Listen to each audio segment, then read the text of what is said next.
sungguhnya dahsyat dan luar biasa. Terima kasih teman-teman karena teman-teman semua masih setia untuk mengikuti ibadah online Pemuda Rayon Wetona.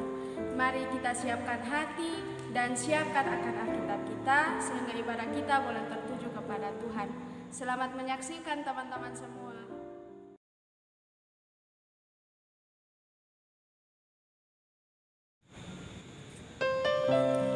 Sebelum kita membaca dan merenungkan kebenaran firman Tuhan, mari kita satu dalam doa. Kita berdoa.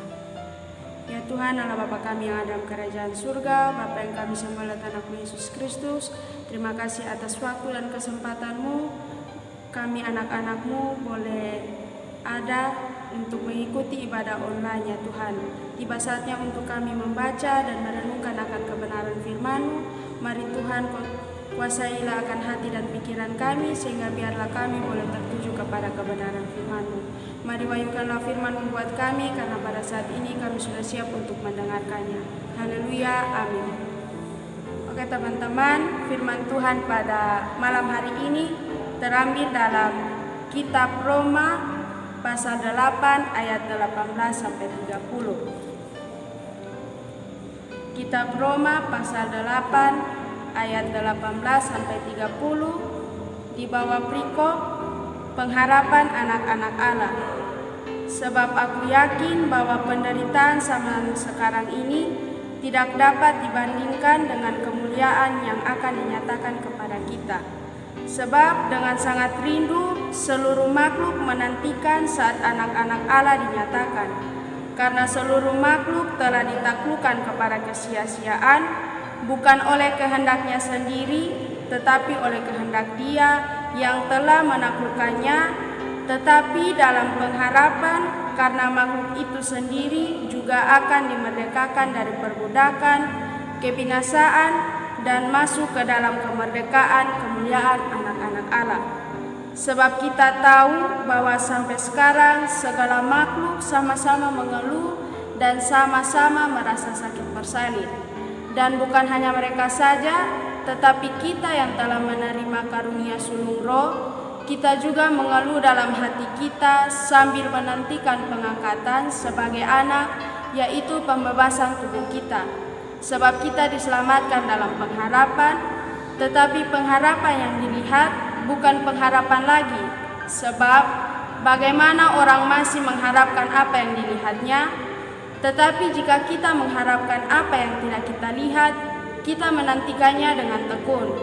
Demikian juga Roh membantu kita dalam kelemahan kita, sebab kita tidak tahu bagaimana sebenarnya harus berdoa. Tetapi Roh sendiri berdoa untuk kita kepada Allah dengan keluhan-keluhan yang tidak terucapkan. Dan Allah yang menyelidiki hati nurani mengetahui maksud Roh itu, yaitu bahwa Ia sesuai dengan kehendak Allah berdoa untuk orang-orang kudus. Kita tahu sekarang bahwa Allah turut bekerja dalam segala sesuatu untuk mendatangkan kebaikan bagi mereka yang mengasihi Dia, yaitu bagi mereka yang terpanggil sesuai dengan rencana Allah.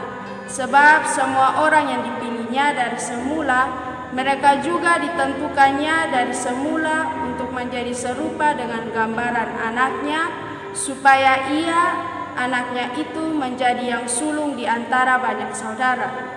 Dan mereka yang ditentukannya dari semula, mereka itu juga dipanggilnya. Dan mereka yang dipanggilnya, mereka itu juga dibenarkannya.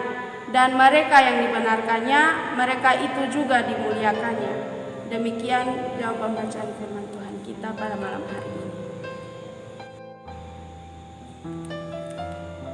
Baik teman-teman, firman Tuhan hari ini memiliki ayat perenungan yang akan kita renungkan sama-sama terdapat pada ayat yang ke-28 yang berbunyi, kita tahu sekarang bahwa Allah turut bekerja dalam segala sesuatu untuk mendatangkan kebaikan bagi mereka yang mengasihi Dia, yaitu bagi mereka yang terpanggil sesuai dengan rencana Allah.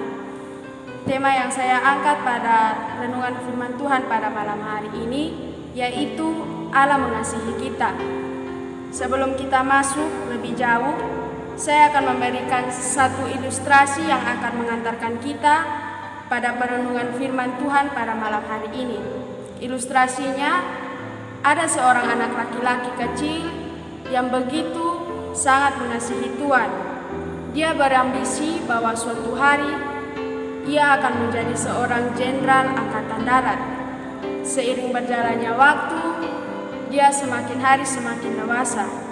Dan saat dia dewasa, dia mencoba memberanikan diri untuk bergabung bersama-sama dengan jenderal angkatan darat. Namun sayang sekali ketika dia mencoba untuk masuk,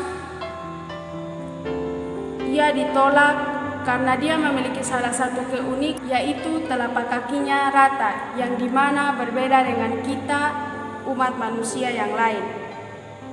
Setelah berulang kali ia berusaha,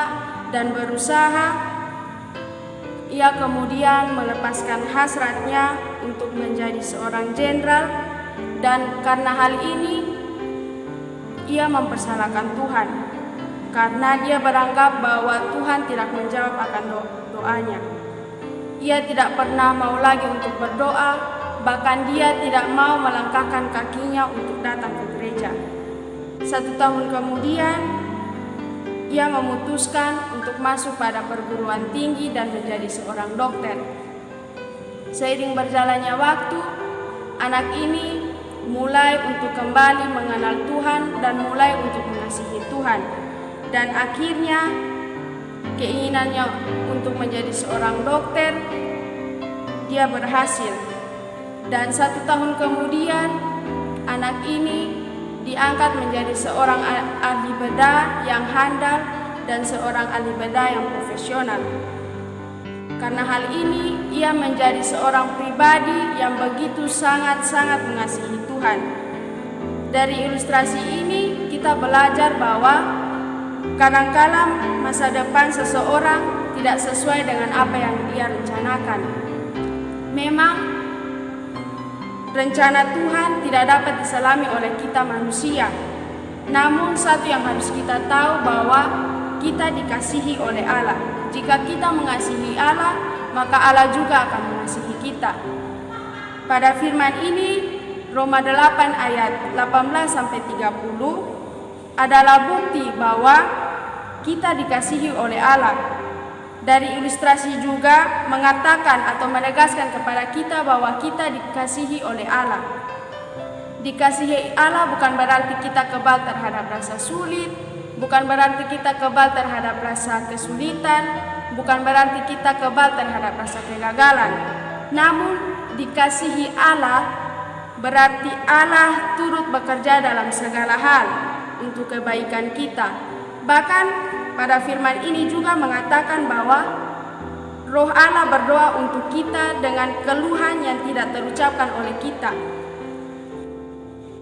Yang harus kita tahu bahwa Allah selalu bersama dengan kita dalam setiap hal yang terjadi, yaitu baik maupun buruk, susah maupun senang, Dia selalu ada bersama-sama dengan kita.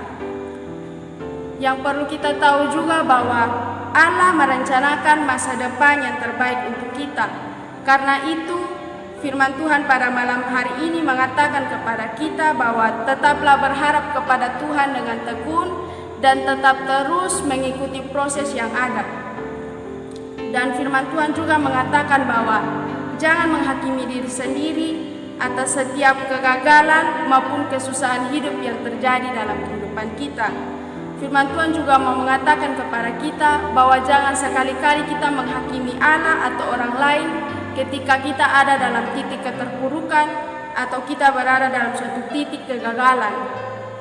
Bahkan Allah juga mau mengatakan kepada kita bahwa kita harus tetap semangat dan semangat untuk menjalani kehidupan kita. Karena yang harus kita tahu bahwa kita begitu sangat dikasihi Allah dan kita begitu berharga di matanya. Demikian renungan firman Tuhan saya pada malam hari ini. Kiranya boleh memberkati teman-teman semua. Tuhan Yesus memberkati. Shalom. Oke, baik teman-teman, untuk meresponi akan kebenaran firman Tuhan kita pada malam hari ini, mari kita satu dalam doa, kita berdoa.